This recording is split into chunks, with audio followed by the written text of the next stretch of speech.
ulama Asy'ariyah yang nazariyah aqliyah, ahli akal, ini agak ketat. Siapa yang membendakan, menjisimkan Allah, maka dia kufur, tapi bukan murtad. Kufur nikmat akal. Inilah mauqif para ulama kita. Bahkan Imam Sufi seperti Abuya Said Muhammad Alawi Al-Maliki menggunakan itu dalam kitabnya Fahmun Nusus. Siapa yang membayangkan Allah itu dengan sifat-sifat benda, berada di suatu tempat, berpindah-pindah, maka dia telah menyembah berhala. Begitu perkataan Abuya Said Muhammad Alawi Al-Maliki. Itu beliau udah marah itu ya. Dulu masih mau mencari titik temu dengan kelompok yang tadi itu. Tapi lama-lama beliau sudah tidak tahan karena dianggap tauhid oleh kelompok yang tadi antum sebut itu. Lalu saya gimana?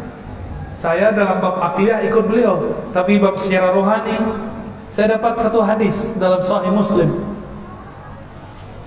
Di Sahih Muslim, Allah Subhanahu wa taala pada hari kiamat jaa ila qaumin, datang kepada suatu kaum bi suratil lati la ya'rifunaha, dengan surah, dengan tajalli, manifestasi yang mereka tidak pernah lihat, yang mereka tidak kenal. Lalu Allah yang tadi menjelma itu mengatakan ana rabbukum, aku Rabb kalian. Apa kata kelompok ini? Kamu bukan Tuhan kami, lasta bi rabbina, kamu bukan Tuhan kami. Lalu datang Allah bi suratil lati ya'rifunaha. Allah datang dengan formulasi bentuk yang mereka kenal. Ini namanya tajalli. Allah memantulkan sifatnya. Karena Allah tidak bersurah, tidak berbentuk. Allah Maha Suci dari bentuk. Berarti ada hadis. Cuma dari jarak antara dia menunggu Allah datang pertama dengan Allah datang kedua, itu jaraknya ribuan tahun. Mereka tertahan di padang mahsyar. Jadi mereka masih dapat posisi. Itulah posisinya. Beda dengan orang-orang al-mutahabbina fillah, yang saling mencintai dengan dalam ruhullah. Dalam hadis Abu Daud, al-mutahabbina biruhillah, yang saling mencintai dalam ruhnya Allah, dengan ruhnya Allah. Mereka ini belum dihisab, belum ditimbang, sudah dijemput oleh Rasulullah sallallahu alaihi wasallam. Tidak perlu dihisab, tidak perlu diazab. Mereka lah para wali-wali Allah. Dan kebanyakan wali ini sufi. Ahli fikih yang sufi itu wali. Jarang sekali ahli fikih itu sufi. Bahkan sekelas Imam Syafi'i dituduh benci sufi. Benar gak? Benar.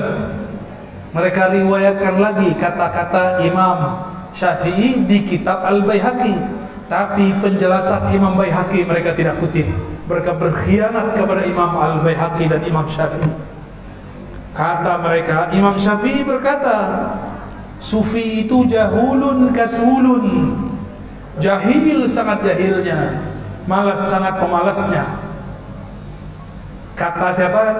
Imam Syafi'i. Ini kata mereka. Giliran cocok sama nafsunya diambil kalam Imam Syafi'i. Padahal tadi dia ngomong kalau Imam Syafi'i beda sama Nabi, jangan ikut Syafi'i, ikut Nabi. Sekarang cocok dengan nafsunya, maka diambil kalam Imam Syafi'i. Dia lupakan ada kitab Diwanus Syafi'i, bahwa Imam Syafi'i mengatakan jadilah kamu faqihan sufian, faqih yang sufi. Dia lupakan riwayat Kusyairi supaya Imam Ahmad jangan uji-uji seorang sufi. Pingsan Imam Ahmad habis menguji seorang sufi. Dia lupakan riwayat-riwayat yang tidak sesuai dengan nafsu mereka. Afara'aita man ittakhadha ilahahu hawa. Apakah engkau melihat orang yang menjadikan Tuhannya adalah hawa nafsunya? Cocok sama nafsunya diambil. Nauzubillah min dzalik. Imam Qushairi akidahnya Asy'ari, nulis kitab Risalah Qushairiyah, ditulis di situ akidah gurunya Asy'ari, namanya Imam Junaid. Apa kata Imam Junaid? At-tauhid ifradul kinani 'anil hudus. Tauhid itu engkau mampu membedakan antara yang qadim dan yang diciptakan. Allah itu qadim, sedangkan alam semesta termasuk aras, termasuk kursi, termasuk langit dan bumi, itu semua dicipta. Engkau mampu mengesahkan Allah. Allah tidak butuh aras, araslah yang butuh Allah.